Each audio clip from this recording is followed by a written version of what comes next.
Hayırlı irte babalar. Hayırlı irte. Aynen hayırlı irte. Oho durdu. Woohoo! Gitti. Woohoo! Woohoo! Gitti. Yo. Alice. Alice teyze ne yapıyor?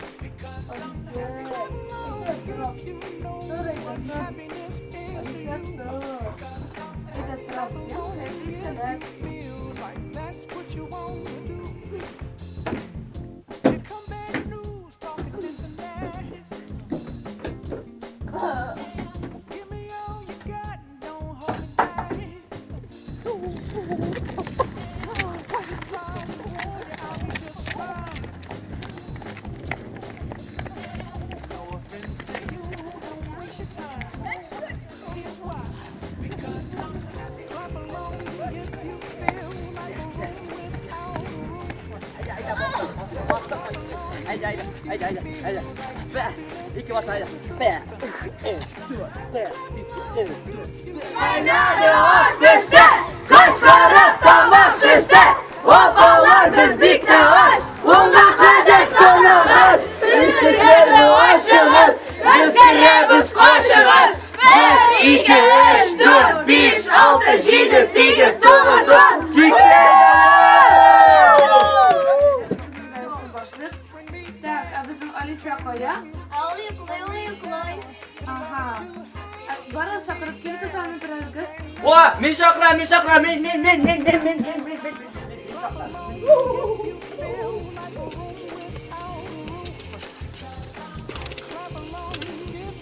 Sen kızlar, sen. Ara, çık hele. Gitti. Da. Wow. Alice, gittik bizim de oynarga. Yok. Nige? Şengirme kızına. Yara! Gitti oynarga.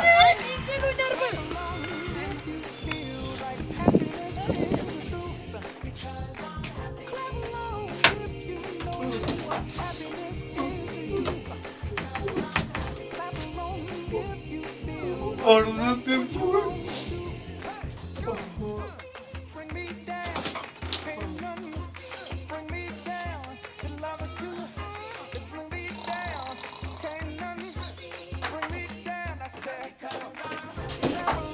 Kızlar siz nerede yıklıyorsunuz? Eydeniz bizim bugün sabah doy. Haydi trabız. Alice sen şistoy tuydurdun. Üçüncü günün savantı, gece savantı, bugün savantı. Var yıklarına.